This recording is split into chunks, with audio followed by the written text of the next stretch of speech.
हमने फिर ये सोचा कि अभी हमारा मैटर उनके साथ टैग नहीं करे हुआ बेटर है। अगर मैटर एडजॉर्न होगी जो दूसरी डेट मिलेगी वो डेट को फिर दोनों मैटर साथ रहेंगे और दोनों भी जो सीनियर काउंसिल्स रहेंगे वो अच्छे से आर्ग्यू कर पाएंगे और हम भी उनको अच्छे से असिस्ट कर पाएंगे। लेकिन हुआ ये कि 9 तारीख को मैं खुद कोर्ट में मौजूद था। ये देखने में ये आया वहाँ सुप्रीम कोर्ट में जब ये मैटर कॉल आउट हुआ तो पिटिशनर के जो AOR थे वो मौजूद नहीं थे और कोई सीनियर काउंसिल जिनका भी उन्होंने नाम लिए थे उनके ऑफिस से भी कोई वहाँ वकील मौजूद नहीं था। और एक लेडी एडवोकेट जो भी शायद वकालत में आई है, जूनियर एडवोकेट थी, वो उसने कोशिश की एडजॉर्नमेंट की, लेकिन वो खड़े होकर कुछ बोलने से पहले ही जो AG है महाराष्ट्र गवर्नमेंट के वो ऑनलाइन मौजूद थे स्टेट गवर्नमेंट को डिफेंड करने के लिए। उन्होंने पहले ही बता दिया कोर्ट को कि आपने सिमिलर पिटीशन जो है तो 2 अगस्त को उस्मानाबाद और धाराशिव का जो रीनेमिंग का था वो डिसमिस किए। तो कोर्ट ने इमीडिएट बोला यस, बोले हमने डिसमिस किए तो इसमें भी हम डिसमिस करेंगे। तो फिर उसने कोशिश की एडजॉर्नमेंट की। तो कोर्ट ने उनको पूछा कि क्यों आप एडजॉर्नमेंट क्यों चाह रहे? तो उन्होंने कहा, वो जो लेडी एडवोकेट थे, कि उनके जो एडवोकेट ऑन रिकॉर्ड है उनकी तबीयत खराब है। तो ऑनरेबल सुप्रीम कोर्ट ने बोला, पूछा उनको कि क्या हुआ उनको, तो बताया कि उनको स्पॉन्डिलाइसिस हुआ है। तो ऑनरेबल सुप्रीम कोर्ट के जो जजेस हैं उन्होंने ये कहा कि अभी आपकी उम्र बहुत कम है, स्पॉन्डिलाइसिस अगर उनको हुआ है तो स्पॉन्डिलाइसिस में ऐसी कोई तकलीफ नहीं है कि वो आर्ग्यू नहीं कर सकते, और अगर उनको इतनी अगर तकलीफ है वो कोर्ट में नहीं आ सकते तो वो जहाँ पर है वहाँ से भी आर्ग्यू कर सकते हैं, क्योंकि आजकल वर्चुअल हियरिंग चल रही है, ऑनलाइन हियरिंग चल रही है। तो अगर वो चाहते तो हम मौका देते, वो अभी उनको बोलो 10 मिनट के बाद ऑनलाइन आने का, लेकिन वो उनके जो जूनियर एडवोकेट थे उन्होंने एडजॉर्नमेंट की जिद लगाए थे। तो बाद में फिर AG ने भी थोड़ा बताया कि कोर्ट को सिमिलर इश्यू जब ऑलरेडी डिसमिस हो गया तो एनी हाउ सुप्रीम कोर्ट ने उनको उस दिन वो मैटर को एडजॉर्न नहीं करते हुए उसको डिसमिस कर दिया। तो इस तरीके से अब औरंगाबाद का जो मैटर है, 2 मैटरों में से अब एक मैटर जो पहले गया, मतलब बोर्ड पर पहले आया, हालांकि फाइल बाद में हुआ, वो डिसमिस हो गया। अब लेकिन हाँ, ये जो हिशाम उस्मानी और संजय वाघमारे, ये दोनों पिटिशनर्स ने जो SLP फाइल किए हुए हैं ये अभी पेंडिंग है और ये अनकरीब नेक्स्ट वीक या एक 8-10 दिन में इसकी हियरिंग तय है। ये बोर्ड पर आ जाएंगे और हम लोग इसमें पूरी कोशिश करेंगे। लेकिन अब इसमें कोर्ट का जो व्यू है वो क्या होगा, क्योंकि जिस तरीके से अब सरकारी वकील ने पहले ये कहा कि कॉमन जजमेंट था, उस्मानाबाद का डिसमिस हो गया तो ये भी डिसमिस कर दो। कोर्ट में अगर शायद उस दिन औरंगाबाद का जो पिटीशन था, अगर सीनियर काउंसिल मौजूद रहते तो वो बता सकते थे, या उनके कोई वकील मौजूद रहते और आर्ग्यू करते तो बता सकते थे कि हमारा ग्राउंड कैसा अलग है उस्मानाबाद की पिटीशन से,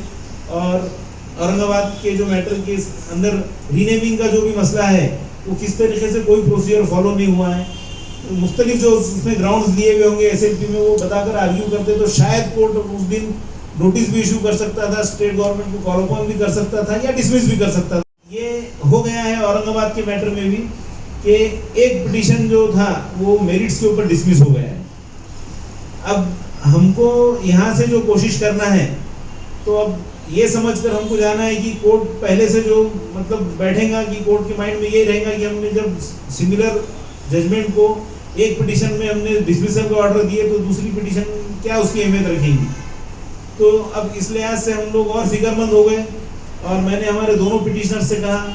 कि ठीक है, अभी हम लोग जो भी सीनियर काउंसिल अब लगाना चाह रहे थे, क्योंकि पहले की पिटीशन में तो कोई आया नहीं और वो बगैर कोई आर्ग्यूमेंट करे कि एक सुसाइडल अटेम्प्ट हो गया और उसमें औरंगाबाद का नाम जो है, तो अब जो गवर्नमेंट ने कर दी है वो तकरीबन जैसा कि 99% बोल सकते हैं कि वो जो तो कंफर्म होने के चांसेस है, अनलेस कि सुप्रीम कोर्ट के सामने हमारे तरफ से ये बात जाए कि जो औरंगाबाद का जो पिटीशन आपने डिसमिस किया हुआ है वो एक्चुअली ऑन मेरिट सुना गया नहीं है, क्योंकि उस दिन एक जूनियर एडवोकेट वो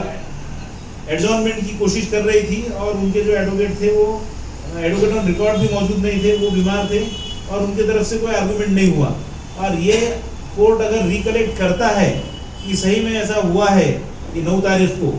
और उसी कोर्ट के सामने मैटर जाता है और वो कोर्ट रिकलेक्ट करता है, हम लोग अच्छे से कोर्ट को समझा सकते हैं और फिर कोर्ट ओपन माइंड से हमारी बात को सुनकर कुछ नोटिस वगैरह का ऑर्डर करता है या कॉग्निजेंस लेता है, तो फिर ये औरंगाबाद नाम की जो लड़ाई है वो सुप्रीम कोर्ट में आगे चलेगी। लेकिन अभी फ़िलहाल के लिए तो बस मैं यही कहूँगा कि ये जो भी हो गया है, इससे एक औरंगाबाद नाम का जो हम लोग नाम बचाने की कोशिश में लगे हुए हैं, ये इसको एक बहुत बड़ा ये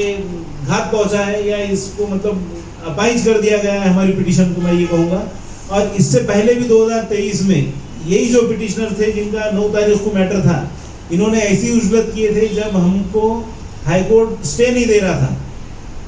तो उस वक्त में भी हमने भी SLP फाइल किए थे, हमने मतलब कि मैं उसमें वकील था और हिशाम उस्मानी और संजय वाघमारे पिटिशनर थे। हमारी पिटिशन SLP वहाँ फाइल हुई और यही जो पिटिशनर थे ये लोगों की भी पिटिशन वहाँ फाइल हुई थी। ये लोगों की पिटिशन आई थिंक मार्च के महीने में हियरिंग को आ गई थी और हम लोग ऐसे ही रश करके वहाँ गए थे टैग कराने के लिए। और मैंने खुद ऑनरेबल चीफ जस्टिस चंद्रचूड़ साहब के कोर्ट में इसको मेंशन किया था कि आपके कोर्ट में ये matter serial number so and so पे आज लगा हुआ है और हमारा सिमिलर मैटर है, तो इसको उसके साथ टैग कीजिए। लेकिन ऑनरेबल चीफ जस्टिस ने उस टाइम पे मुझे ये कहा था कि आपका मैटर हम अप्रैल के फर्स्ट वीक में सुनेंगे बोलकर हमको डेट नहीं दिए थे। लेकिन उस दिन भी हमने ये देखे थे कि यही पिटिशनर्स के जो एडवोकेट ऑन रिकॉर्ड थे, उन्होंने ये रिक्वेस्ट किए थे कोर्ट के सामने कि इसमें कपिल सिब्बल आने वाले हैं और आज हमको एडजॉर्नमेंट दो। तो उस दिन भी कोर्ट ने उनको बोला था कि भाई आपके कोई भी सीनियर काउंसिल आने वाले तो हम रुकने वाले नहीं है, मैटर कोर्ट पे लिस्ट हुआ है, आपको जो आर्ग्यू करना है वो आर्ग्यू करो। तो उस दिन भी उनके जो एडवोकेट ऑन रिकॉर्ड थे वो कुछ आर्ग्यू नहीं किए थे और उस दिन भी कोर्ट ने उनकी SLP वहीं पर डिसमिस कर दिया था। उसका इफेक्ट ये हुआ था बाद में अप्रैल के फर्स्ट वीक में जब हम लोगों की SLP आई, हम लोगों ने उसमें हेगड़े साहब बोलकर जो सीनियर काउंसिल है, जिन्होंने हिजाब का भी मैटर बहुत ताकत से लड़ा था सुप्रीम कोर्ट में, उनको हमने इसमें अपने साथ रखा था, मैं उनको असिस्ट कर रहा था और हेगड़े साहब ने बहुत अच्छा आर्ग्यू किया और कोर्ट को बताया कि ये नाम को जो औरंगाबाद नाम है यही यूज़ में होना जब तक हाईकोर्ट में मैटर पेंडिंग है। तो उस टाइम पे भी फिर जो ऑफिस की नोट आई कि सिमिलर मैटर ऑलरेडी डिसमिस हो गया मार्च के महीने में। तो ऑनरेबल चीफ जस्टिस और उनके साथ जो जज बैठे थे उन्होंने ये बताया कि भाई आपकी पिटीशन पहले ही सिमिलर डिसमिस हो गई है, तो हम अब इसमें कोई इंटरफियर नहीं करेंगे। तो भी सीनियर काउंसिल ने बताया कि उस टाइम पे पता नहीं हमको क्या हुआ, लेकिन हमारे केस में बहुत मेरिट्स है, आप सुनो। तो कोर्ट ने उस टाइम पे फिर हमारी केस जो है तो डिसमिस करते हुए बोला था कि at this stage we are not inclined to interfere, क्योंकि ऑलरेडी हाईकोर्ट में मैटर इज पेंडिंग। तो इस तरीके से हम लोगों की SLP में एट दिस स्टेज का जो वर्ड आया था, तो हमको ऐसा उम्मीद थी कि फिर आगे हाईकोर्ट में जब मैटर चलेगा या उसके आगे और अगर कुछ स्टे का ऐसा मसला आता है तो हम लोग फिर सुप्रीम कोर्ट में आने के लिए हम लोगों के लिए कोर्ट ने उतना विंडो ओपन रखा था। लेकिन अब अल्टीमेटली हुआ ये कि फिर डिस्ट्रिक्ट डिवीज़न का मैटर हाईकोर्ट ने पहले सुन लिया, आई थिंक अक्टूबर में उसकी हियरिंग हो गई थी। फिर हमने बहुत इंसिस्ट किया ऑनरेबल हाईकोर्ट को कि अगर आप डिस्ट्रिक्ट डिवीज़न का पहले सुन के उसको फाइनल करना चाह रहे हैं तो सिटी का भी कीजिए, क्योंकि सिटी का उससे पहले फाइल हुआ। तो हमारे बहुत इंसिस्टेंस से कोर्ट ने एग्री हुआ और कोर्ट ने फिर वो मैटर भी सुन लिया, सिटी का जो औरंगाबाद का और उस्मानाबाद डिवीज़न बेंच जो है हाईकोर्ट का, उसमें कॉमन जजमेंट वो सब देने से हम लोग को हमारे जो ग्राउंड्स थे डिस्ट्रिक्ट डिवीज़न के वो अलग थे, सिटी के अलग थे, वो सही तरीके से हमको ऐसा लगा कि हम मतलब हमने कोर्ट में पुटअप किए, उसके बावजूद भी वो शायद कोर्ट के नज़रों से रह गए, क्योंकि वो अक्टूबर में कोर्ट ने डिस्ट्रिक्ट डिवीज़न का मैटर सुन लिया था और मई के महीने में जजमेंट आया, तो तकरीबन ये 5-6 महीने से ज़्यादा का वक्त हो गया। तो ये सब बातें सुप्रीम कोर्ट में हम लोग अच्छी तरीके से बताने वाले हैं। और अब जो भी ये मैटर के अंदर हो गया 9 तारीख को, इसका इफेक्ट मैंने भी आपके सामने बताया जो भी हो सकता है। तो अब हम लोग और इसमें मज़ीद यही कोशिश करेंगे कि कोर्ट के सामने ये बात हम लोग अच्छे से वाज़ेह तौर पर लाएंगे इंशाल्लाह कि औरंगाबाद का जो पिटीशन है उसमें अभी तक मेरिट्स पे हियरिंग नहीं हुई है और आप हमारी ये जो पिटीशंस है जो हिशाम उस्मानी और जो तो संजय वाघमारे दोनों पिटीशंस में फाइल किए हुए हैं, इस पर आप गौर कीजिए, इसके ग्राउंड्स पर गौर कीजिए और अगर सुप्रीम कोर्ट इन पर गौर करता है, अपना माइंड ओपन रख के कि अर्लियर पिटीशन जो तो मेरिट्स पर डिसाइड नहीं हुई, तो हमको इससे काफ़ी उम्मीद है कि सुप्रीम कोर्ट से हमको इंसाफ मिलेगा। Thank you. उसने आपको बताया, उससे बात मैं आगे बढ़ाता हूँ कि जब हमें पता चला तो हम एक दिन पहले जो है वहाँ पर पहुँचे थे दिल्ली पहुँचने की वजह ये थी कि हमको जब लास्ट मोमेंट पर ये पता चला कि ये लग गई है, तो हमारे लिए सबसे पहले ये ऑप्शन था कि हम अपनी पिटीशन को मुश्ताक अहमद साहब की पिटीशन के साथ टैग करवाएं या नहीं। दिन तमाम हम जो है सुप्रीम कोर्ट के जो है सीनियर लॉयर्स के कांटेक्ट में रहे और हमने उनसे बात करने की कोशिश की कि किसी तरह वो कल हमारे मैटर में अपीयर हो जाए, लेकिन हर एक सीनियर लॉयर का और उनके जो जूनियर से जिनसे अप्रोच होते हैं उनका कहना ये था कि चूंकि आप एकदम लास्ट मोमेंट पे आए हो, इसलिए कोई भी जो है तो हम तैयार नहीं है कि हम एकदम 8-10 घंटे की आपकी नोटिस के ऊपर इतने इंपॉर्टेंट मैटर में आपके लिए आ जाए। उसके बाद काजी साहब ने बात नहीं बताया, लेकिन मैं आपसे कहता हूं कि काजी साहब ने कहा कि जैसा मैंने काजी साहब को कहा कि पिटीशन हमने ड्राफ्ट की है, हमने तैयार की है, हाई कोर्ट की भी हमने तैयार की है, तो सुप्रीम कोर्ट में भी काजी साहब उसको आर्ग्यू कर सकते थे। लेकिन हमारा मानना ये था और पिटिशनर हिशाम उस्मानी का भी मानना ये था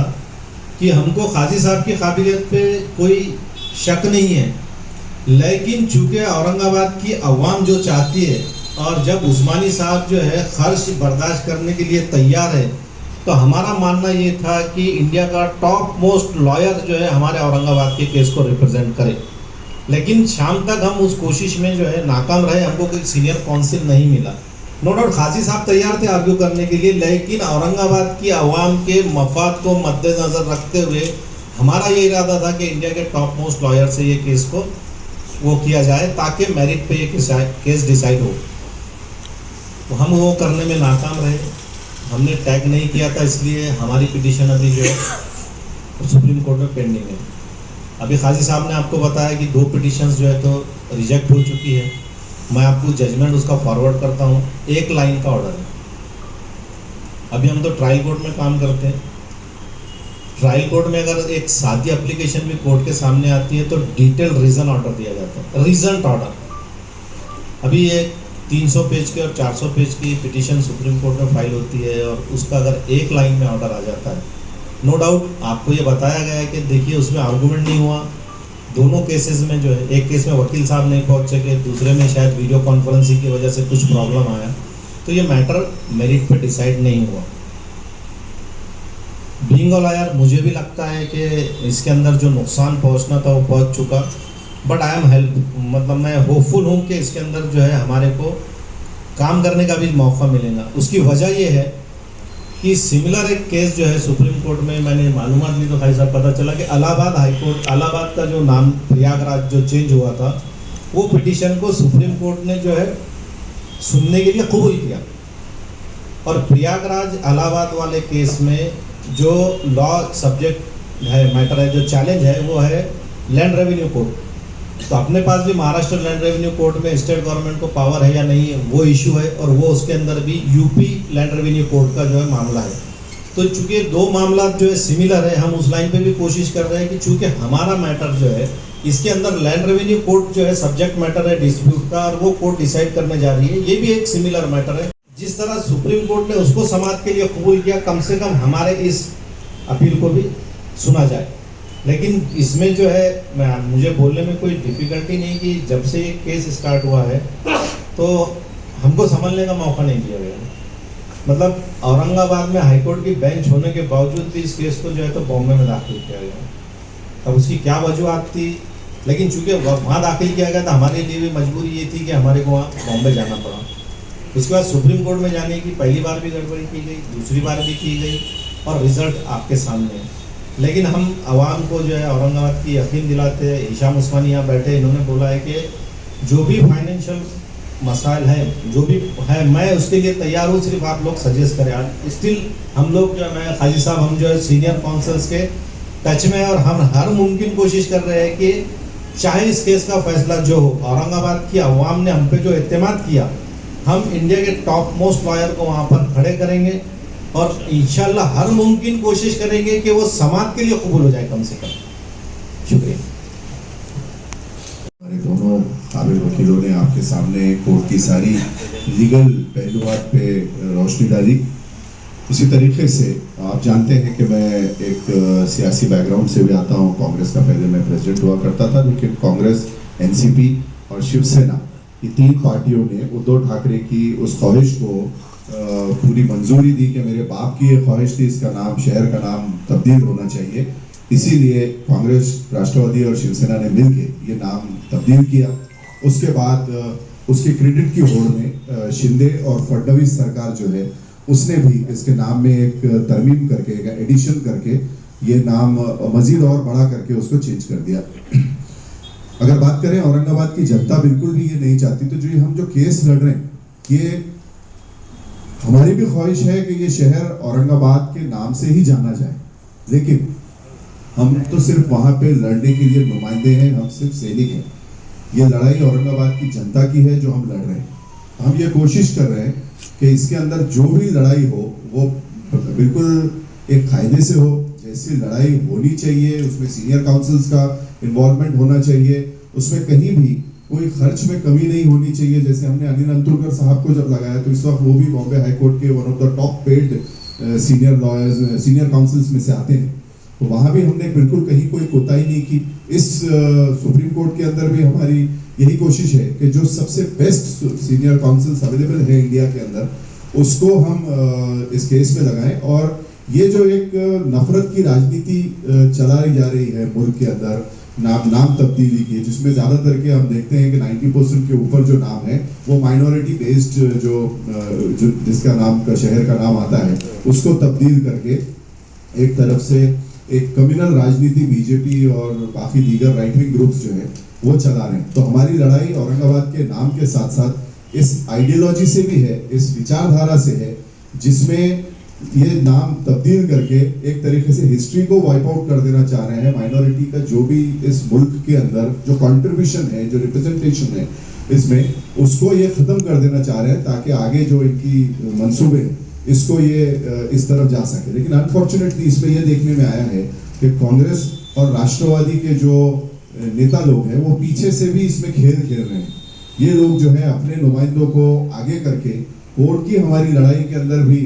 बाधा पैदा कर रहे हैं या उस लड़ाई को कहीं ना कहीं कॉम्प्लिकेटेड कर रहे हैं, और इस मकसद को जो औरंगाबाद की जनता जो कायम रखना चाहती है इस नाम को, उस मकसद को भी ये खराब कर रहे हैं। हमारा यही आपके माध्यम से औरंगाबाद की जनता से ये कहना रहेगा कि हमने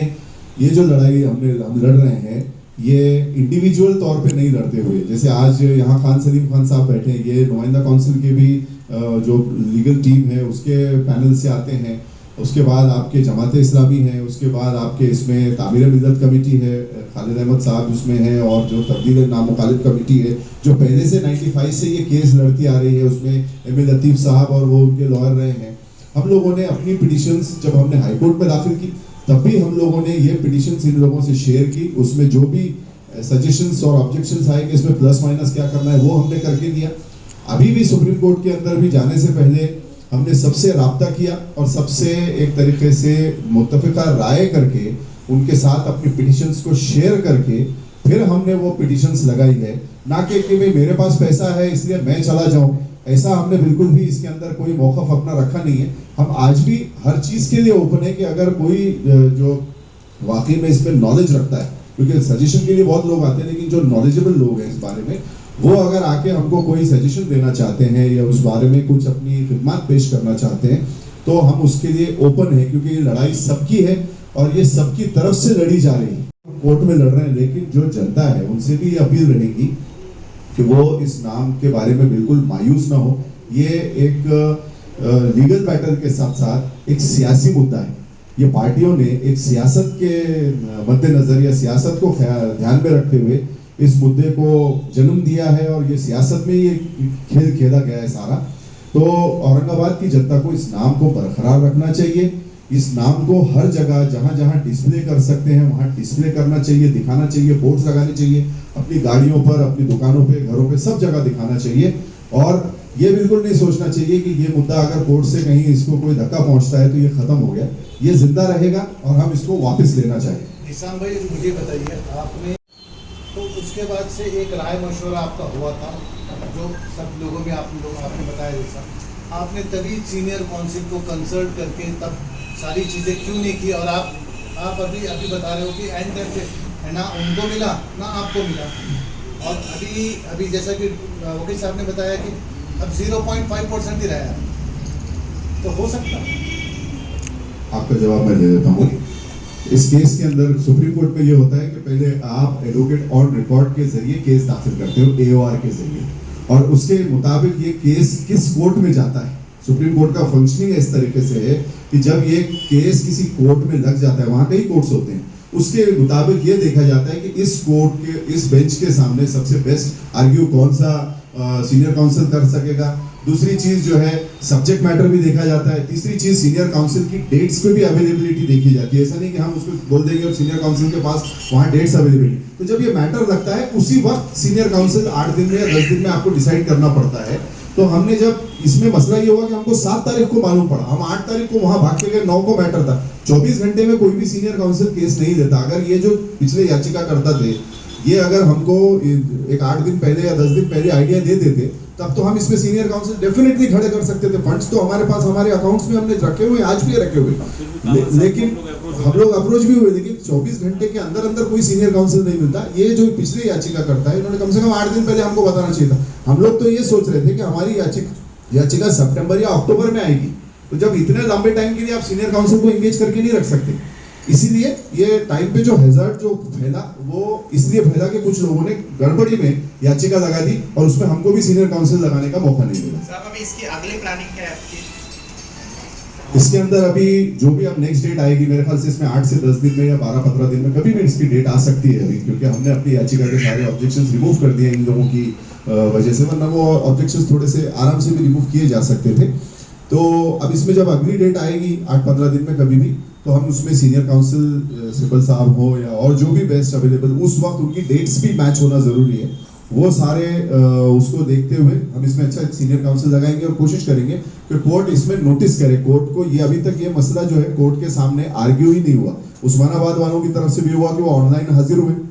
उनका कहीं माइक बंद हो जा रहा था, कभी उनका कहने का कैमरा ऑफ हो रहा था, तो वो जो कहना चाह औरंगाबाद के याचिका करता थे उन्होंने तो इसमें आर्ग्यू ही नहीं किया। तो ये केस अभी तक बिना आर्ग्यू, सही तरीके से आर्ग्यू हुए ये 2 याचिकाएं जो हैं उस्मानाबाद की और औरंगाबाद की डिसमिस हो गई। अनफॉर्चुनेटली एक बात और इसमें मेंशन करना चाहूंगा कि उस्मानाबाद ने जो है वो डिस्ट्रिक्ट सिटी की एक याचिका और डिस्ट्रिक्ट डिवीजन की याचिका, डिस्ट्रिक्ट की सॉरी डिवीजन तो नहीं आता है उनका, उन्होंने अलग लगाई है। हम लोगों ने भी औरंगाबाद की जो सिटी की याचिका है वो अलग लगाई है और डिस्ट्रिक्ट की याचिका अलग लगाई है। लेकिन ये जो याचिका करता थे इन्होंने दोनों याचिकाएं एक साथ लगा दी और इसमें अनफॉर्चुनेट ये हुआ है कि अभी दोनों केसेस को धक्का पहुंचा है। नहीं शाम भाई, इसमें जो है पिछले 30 साल से मुश्ताक भाई जो है ये नाम बचाने के लिए लड़ रहे हैं कोर्ट में, आपकी एंट्री इसमें बाद में हुई और कई ऐसा आपको लगता है कि श्रेय लेने की होड़ में जो है ये औरंगाबाद का नाम जो है खोना पड़ने की नौबत आ रही है अभी? देखिए, किसी को इसमें लड़ने के लिए किसी ने भी नहीं रोका हुआ है, चाहे वो मुश्ताक साहब हो या और कोई याचिका करता। हमारा सिर्फ ये कहना है कि ये लड़ाई जो है ये सिटी की है और ये लड़ाई जब लड़नी है आपको ये समझ के लड़ना है कि आप सिटी के एक सिपाही के तौर पे वहाँ गए हैं, तो बड़ी जिम्मेदारी से ये लड़ाई लड़ी जानी चाहिए। इसके अंदर सीनियर काउंसिल सही तरीके से लगाने चाहिए। तो ये जो कह रहे हैं कि भाई उन्होंने लड़ाई लड़ी, तो उनको लड़ाई लड़ने से तो किसी ने नहीं रोका था, लेकिन लड़ाई लड़ने के अंदर कोऑर्डिनेशन करना चाहिए जो दूसरे जो याचिका करते हैं। क्योंकि हमको भी हम जब गए तो इसमें ऐसा नहीं कि हमको सिर्फ नुमाइंदा काउंसिल ने या तामीर मिल्लत ने या नाम मुखालिफ कमेटी ने, जमात इस्लामी ने या और कोई संगठनों ने या लोगों ने कहा कि आप जाएं करके। खुद मुश्ताक साहब जो है वो मुझे मिले सारा लॉन्स के अंदर एक प्रोग्राम के अंदर, उन्होंने मुझे भी कहा, नुमाइंदा काउंसिल के लोगों ने भी उनसे बुला के रब्ता किया। आपने इससे पहले भी उनके अध्यक्ष का जो बयान आया है आपने देखा होगा, उन्होंने भी उनसे रब्ता किया, तो उन्होंने यही कहा कि मैं नहीं जा रहा हूँ इसके अंदर। एक तरफ आप, फिर हमने एक स्ट्रेटेजी बना के इसको दाखिल किया, एक तरफ आप लोगों को बोल रहे हैं कि मैं नहीं जा रहा हूँ और अचानक आप दाखिल हो जा रहे हैं। तो इसमें जो कन्फ्यूजन हुआ उसकी वजह से मुझे लगता है नुकसान हुआ है। जाने के लिए किसी को मनाही नहीं थी, लेकिन जाने का कोई तरीका होता है, लड़ाई लड़ने का अपना एक कुछ रूल्स और एथिक्स होते हैं कि आपके साथ की जो टीमें हैं उनको भी आपको कॉन्फिडेंस में देना पड़ेगा, तभी ये लड़ाई लड़ी जाती है। ये कितनी संभावना बची है? ठीक है, वो आप आपके वकील आप देखिए, मैं इससे पहले भी आपको बता चुका हूँ कि एक बार सुप्रीम कोर्ट में कॉमन जजमेंट के ताल्लुक से अगर कोई एक अपना ओपिनियन फॉर्म कर लिया है तो वो सुप्रीम कोर्ट के जजेस का वो ओपिनियन बदलना मुश्किल है। लेकिन अगर हम लोग इसमें सक्सेसफुल हो जाते हैं कि वो जो डिसमिसल था वो बगैर कोई हियरिंग के था, उसमें उनके कोई काउंसिल भी नहीं आए थे और जो एडवोकेट ऑन रिकॉर्ड थे वो भी मौजूद नहीं थे और उनके तरफ से सिर्फ एडजॉर्नमेंट की कोशिश हुई और कोई आर्गूमेंट हुआ ही नहीं मेरिट्स के ऊपर, तो लिहाजा आप इस बात को गौर करो। ऐसा अगर हम लोग सुप्रीम कोर्ट की नज़र में लाते हैं और सुप्रीम कोर्ट फिर अपना माइंड ओपन करके हमको चांस देता है हियरिंग का, तो एक अच्छा उसमें ये हो सकता है फिर सुप्रीम कोर्ट कॉग्निजेंस लेगा। लेकिन जैसा अभी देशमुख साहब ने एक सवाल पूछे हिशाम उस्मानी साहब से कि कहीं ये आपस में पिटिशनर्स जो है तो अपना नाम आगे करने के होड़ में ये पिटिशन को ख़राब तो नहीं कर दी, तो इसमें मैं ये कहूँगा अगर ऐसा भी है थोड़ी देर के लिए मान लेते हैं तो जो पहले पिटिशनर्स थे उनकी पिटिशन 9 तारीख को लग गई थी, अब उनके एडवोकेट ऑन रिकॉर्ड बीमार थे जो उन्होंने वहाँ उस दिन कोर्ट में बताया, तो आर्ग्यूमेंट तो एडवोकेट ऑन रिकॉर्ड नहीं करने वाले थे ना, आर्ग्यूमेंट तो सीनियर काउंसिल करने वाले थे जिनका उन्होंने कपिल सिब्बल साहब का नाम भी लिए थे। तो कपिल सिब्बल साहब नहीं आए ना कोर्ट में, अगर ये लोग उनको एंगेज करते तो कपिल सिब्बल साहब या उनके ऑफिस से कोई जूनियर वहाँ उनको रिप्रेजेंट करता था, बोलता था साहब इसको थोड़ी देर बाजू रखो सर दूसरे कोर्ट में बिजी आएंगे, या फिर उनके तरफ से कोई एडजॉर्नमेंट होता था। लेकिन मैं खुद कोर्ट में मौजूद था, उसमें जो लड़की वहाँ खड़ी थी उसने यही बोली कि उनके जो एडवोकेट ऑन रिकॉर्ड है वो बीमार है और इसलिए एडजॉर्नमेंट चाह रहे, उन्होंने सीनियर काउंसिल का नाम भी नहीं लिया वहाँ पर। तो इस तरीके से मैं ये कहूँगा कि ये जो एडवोकेट ऑन जो एडवोकेट ऑन रिकॉर्ड थे उनके, ये उनकी भी गलती थी कि उनको ये मालूम होना चाहिए कि इससे पहले का अटेम्प्ट भी उनका फेल हो गया था स्टे के वक्त, और अब जब honourable chief justice of India ने जब बोल दिया है कि एडवोकेट्स ने बिना वजह एडजॉर्नमेंट नहीं लेना चाहिए, तो ये भी मुमकिन है कि अगर ये एडजॉर्नमेंट की कोशिश करे और कोर्ट अगर एडजॉर्न ना करे मैटर, तो इन्होंने on the other hand council को प्रिपेयर रखना चाहिए था, आर्गूमेंट करो बोलकर आप जो भी सीनियर काउंसिल उन्होंने लगाए। तो इस तरीके से मैं ये कहूँगा कि एक ये अटेम्प्ट जो हुआ 9 तारीख का, तो ये किसी भी तरीके से मुझे तो नहीं लगा ऐसा कि ये लोग मतलब इतने सीरियस थे कि ये मतलब हमको सुप्रीम कोर्ट में कोई अच्छा रिप्रेजेंट करना है केस। जी जी नहीं, इसमें आपको साजिश नज़र आती है कुछ, ये जो केस कमज़ोर करने के लिए ऐसा जो हुआ इससे पहले साजिश लगती है आपको कुछ? देखिए जो उस्मानाबाद का जो केस हुआ और औरंगाबाद का जो केस हुआ, तो ये सारे जो याचिकाकर्ता इसमें हमको देख रहे हैं तो ये कांग्रेस और राष्ट्रवादी के ही लोग हमको नजर आ रहे हैं। तो ये लग रहा है कि कहीं ना कहीं ये पार्टियों ने जो डिसीजन लिया था उद्धव ठाकरे को खुश करने के लिए कि उनके बाप की ख्वाहिश थी कि ये शहरों के नाम बदल दिए जाए, तो मुझे लगता है कि इन्होंने अपने लोगों को, क्योंकि मैंने सुप्रीम कोर्ट में भी जब मैं खड़ा था तो कुछ लॉयर्स की यही बात चल रही थी कि सरकार ने पार्टियों ने अपने एजेंट्स को आगे करके इस केस को एक तरीके से सबोटाज कर दिया है। सबोटाज कहते हैं कि किसी मुहाज को लीड करना और वहां जाके उस चीज को सामने डाल देना दुश्मन के कि अब आप इसको हलाक कर दें। शरद पवार पार्टी की भी ये पॉलिसी है, क्योंकि ये जब फैसला हुआ 29 जून 2022 को, उसमें कांग्रेस के 12 मंत्री और शरद पवार की पार्टी के 14 मंत्री पूरे उस कैबिनेट मीटिंग में मौजूद थे, जो आज ये कहते हैं कि हमारी पार्टियां उसमें नहीं थी। और दूसरी चीज, इसके अंदर शिवसेना के उद्धव ठाकरे गट के सिर्फ 13 मिनिस्टर्स थे, क्योंकि बाकी आप याद करें अगर तो वो गुवाहाटी में शिंदे के साथ उस वक्त सारे के सारे फरार हो गए थे। और एक और न्यूज है जिसका मैं यहाँ उल्लेख करना चाहूंगा कि सवेरे 10 साढ़े 10 बजे की जो न्यूज चली थी 29 तारीख को, उसमें ये आया था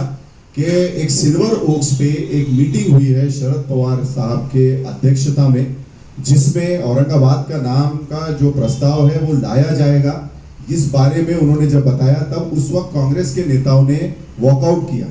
तो शरद पवार साहब या कांग्रेस या राष्ट्रवादी ये नहीं कह सकते कि हमको इसके बारे में पता नहीं था, लेकिन शाम होते होते मुझे लगता है जो कांग्रेस के नेता थे, जिसमें अशोक चौहान और ये बाकी नेता शामिल थे, ये सारे भी शरद पवार की और उद्धव ठाकरे की लाइन पे आ गए और इन्होंने शाम में 5 बजे होते होते इस प्रस्ताव के अंदर पूरा समर्थन किया। खुद उद्धव ठाकरे ने अपने भाषण में कहा है कि जब ये प्रस्ताव या आया, ठहराव आया, तब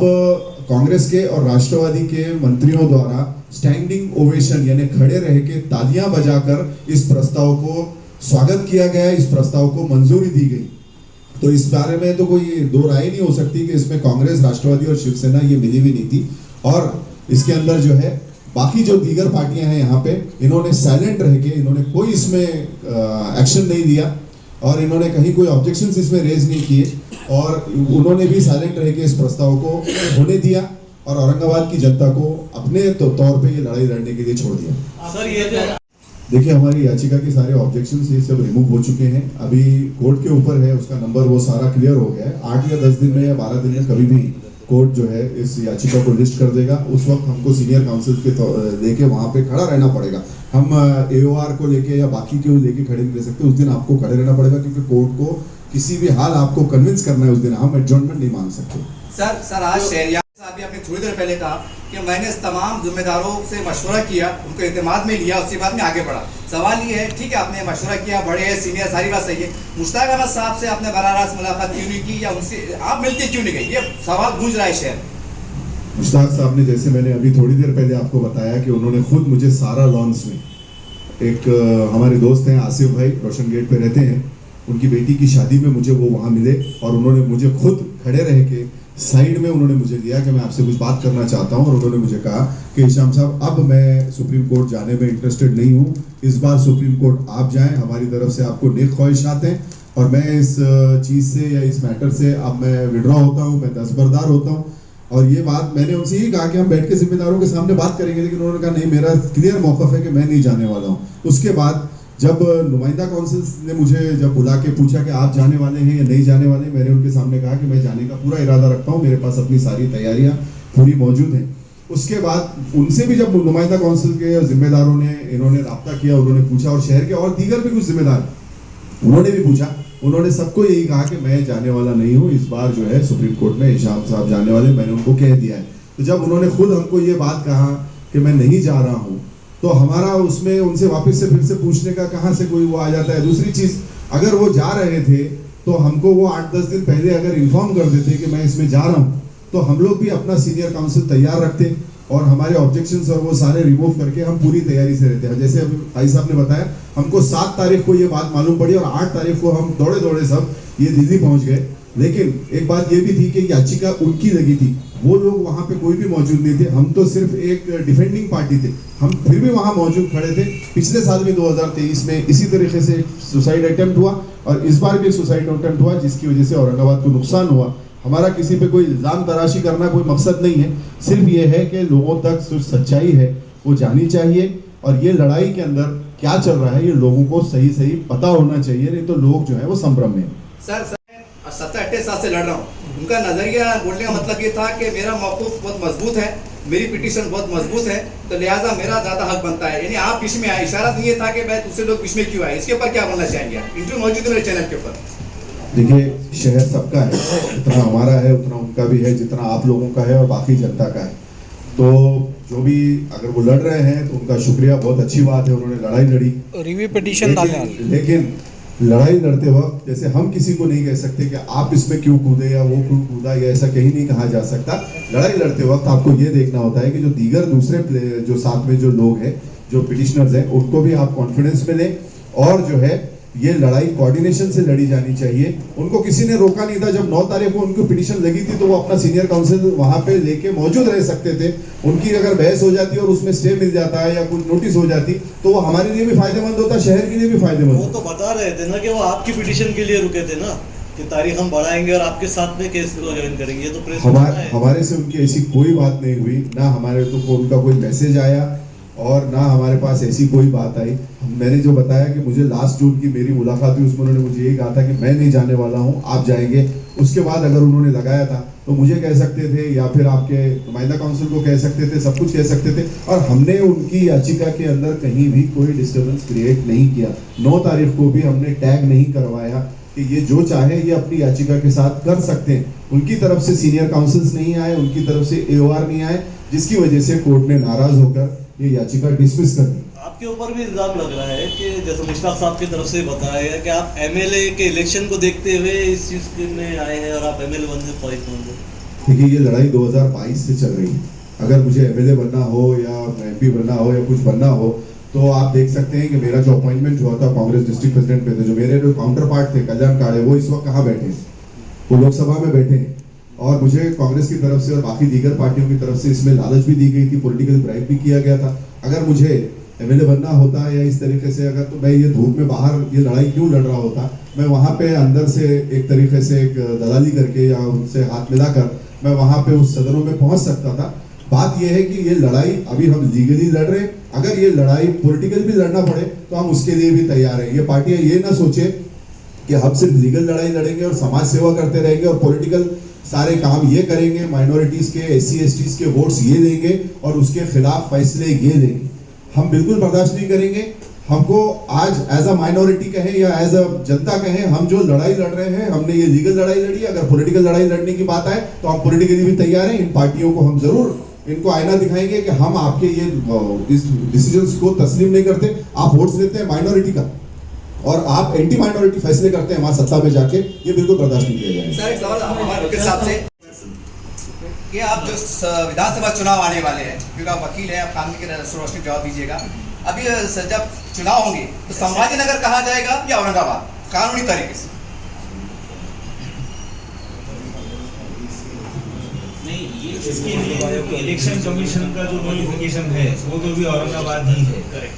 और अभी आने वाले इलेक्शंस में भी उसको औरंगाबाद ही बोला जाएगा अनलेस इलेक्शन कमीशन की उतनी तैयारी ना हो। और जैसा कि मैं पहले भी कह चुका हूँ कि अभी हम लोगों का वहाँ मैटर पेंडिंग है, SLP हम लोगों की वहाँ पेंडिंग, यानी कि हिशाम उस्मानी और संजय वाघमारे की। अब एक SLP जैसा डिसमिस हो गई, बार बार उसका ही हम लोग सवाल कर रहे हैं कि भाई वो डिसमिस अगर नहीं होती या उस दिन अगर उनकी तरफ से कोई सीनियर काउंसिल प्रेजेंट रहता तो जो भी नताइज आते, अगर सीनियर काउंसिल को सुनने के बाद डिसमिस होती तो हमारी केस के अंदर और इफेक्ट कम हो जाता। मगर अब जैसा कि उन्होंने सीनियर काउंसिल उनके वहाँ मौजूद ही नहीं थे, तो इसलिए हमको जो एक मौका है, क्योंकि अब देखिए जैसा भी किसी ने बताया कि वो लोग रिव्यू फाइल करने वाले हैं। अब सुप्रीम कोर्ट में जो रिव्यू का प्रोसीजर है वो पहले समझ लो आप लोग। सुप्रीम कोर्ट में रिव्यू जब फाइल होता है तो एडवोकेट ऑन रिकॉर्ड के थ्रू रिव्यू फाइल होने के बाद जो ऑनरेबल जजेस होते हैं वो रिव्यू को सिर्फ उनके चैम्बर में पढ़ लेते हैं और उसमें कोई वकील की हियरिंग नहीं होती है। मतलब अगर पिटिशनर के कोई वकील कुछ आर्ग्यू करना चाहे तो उनको कोई चांस नहीं हुआ आर्ग्यू करने का। उनके रिव्यू को जो जजेस पढ़ने के बाद में अपना ओपिनियन फॉर्म करते हैं कि ये रिव्यू को रिजेक्ट करना है या रिव्यू के अंदर कुछ कॉग्निजेंस लेना है। तो इसलिए मैं ये कहूँगा कि रिव्यू के तो 99.9% चांसेस जो है ना तो सुप्रीम कोर्ट में नहीं होते हैं, क्योंकि सुप्रीम कोर्ट में ऐसा अभी तक तो देखने में नहीं आया है कि रिव्यू में सुप्रीम कोर्ट ने कोई बहुत मतलब ऐसा एक बार डिसमिस कर दिया तो उसको ओपन करके फिर सुना है। तो मैं ये कहूँगा कि उसमें तो अब हियरिंग होना नहीं है, क्योंकि चलो रिव्यू भी अगर वो फाइल भी कर देते हैं, लेकिन जो हिशाम उस्मानी और संजय वाघमारे की SLP अभी पेंडिंग है, इसमें हियरिंग होना है, क्योंकि ये अभी तक सुनी गई नहीं है। अभी इसमें हमारा जो भी ग्राउंड है वो कोर्ट को सुन के जो भी डिसाइड करना है तो करना है। तो इस तरीके से हमको अगर थोड़ा वहाँ स्टैंडिंग का एक चांस मिल जाता है, जैसा कोर्ट अगर अपना माइंड ओपन कर देता है कि पहले के जो पिटिशंस थे वो बगैर मतलब आर्ग्यूमेंट के डिसमिस हुए, आपका बोलना सही है, अब आप आर्ग्यू करो, तो हमको एक अच्छा स्टैंड मिल जाएगा आर्गूमेंट का। और वी आर होपफुल, और हम लोग उस तरीके से इसमें जो तो अच्छे सीनियर काउंसिल्स के साथ जाने वाले हैं, जैसा लिस्टिंग होने ही वाली है, उसमें एक बहुत देर 14 डेज के अंदर अंदर लिस्टिंग के चांसेस है इस केस की। ठीक,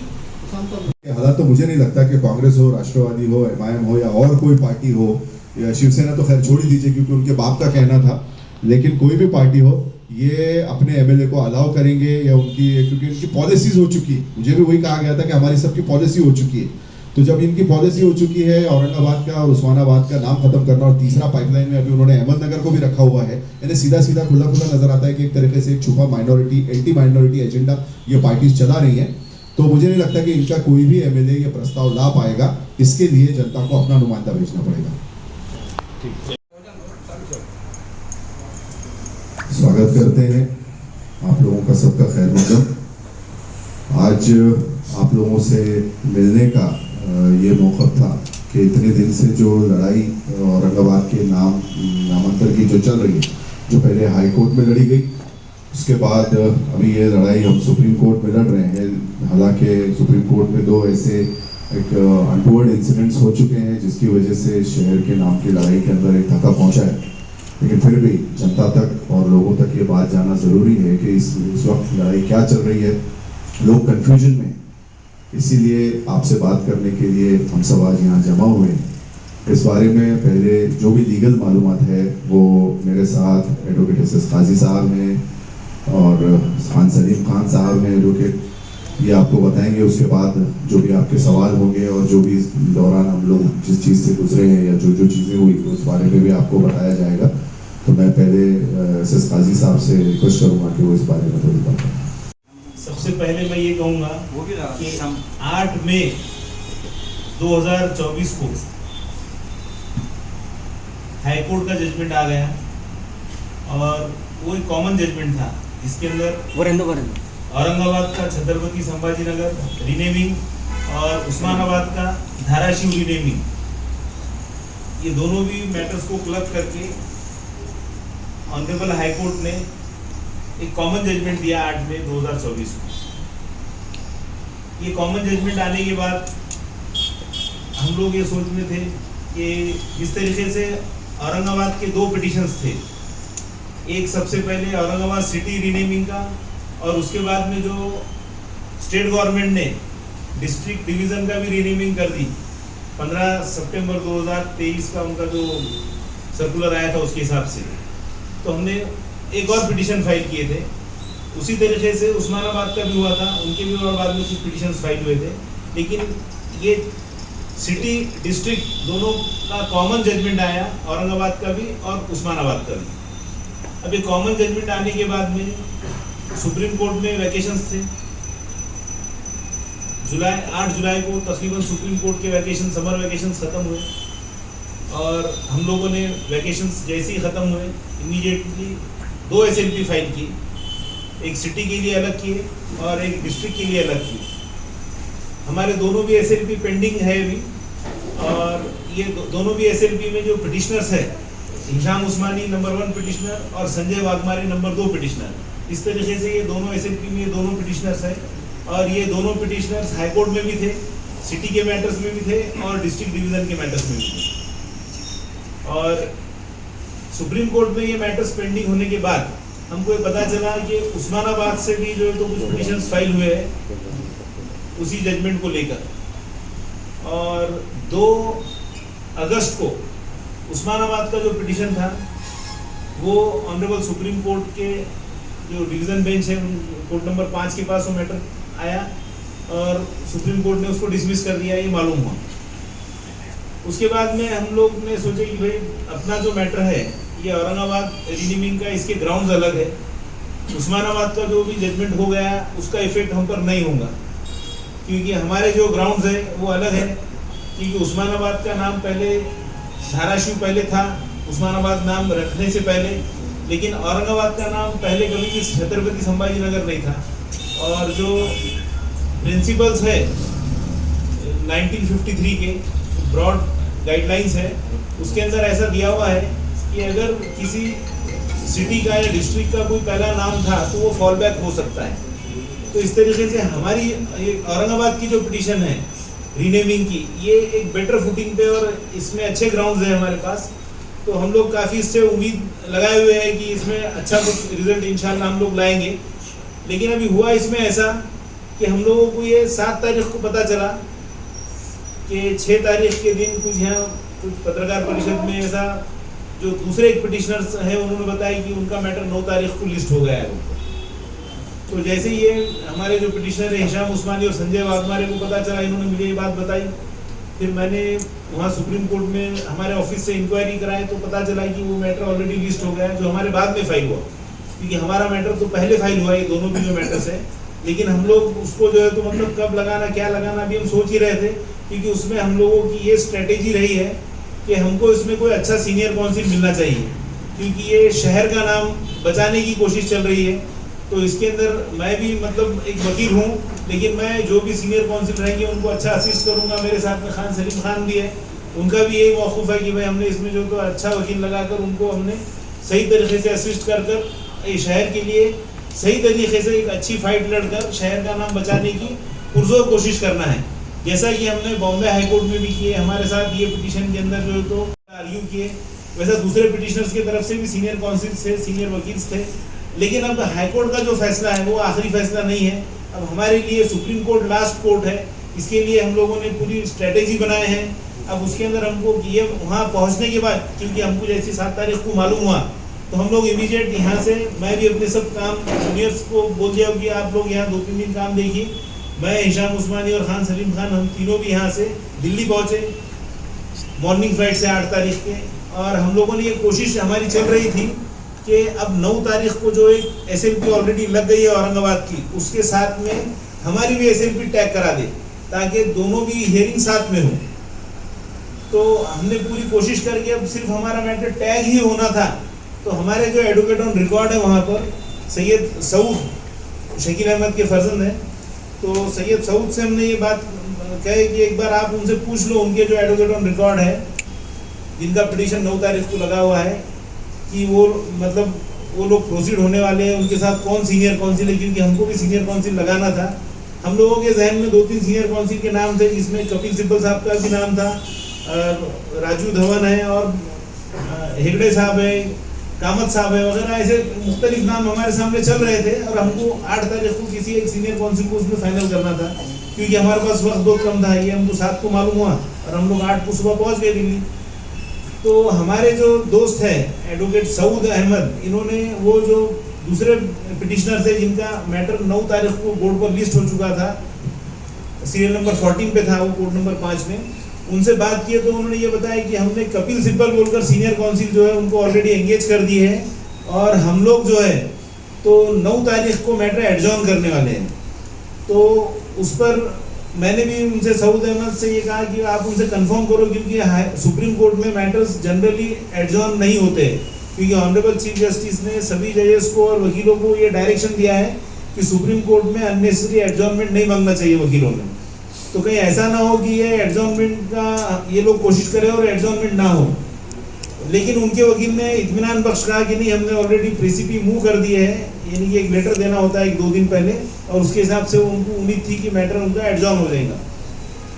लेकिन हम लोगों में बेचैनी थी कि अगर एडजॉर्न नहीं हुआ तो क्या होगा, क्योंकि फिर अगर हमारा मैटर उनके साथ हम उस दिन टैग करा देते और उनका वो मैटर एडजॉर्न कराना चाह रहे थे, तो कोर्ट हमको बोलता है तुम आर्ग्यू करो, क्योंकि तुम्हारा तो मतलब कोई एडजॉर्नमेंट का एप्लीकेशन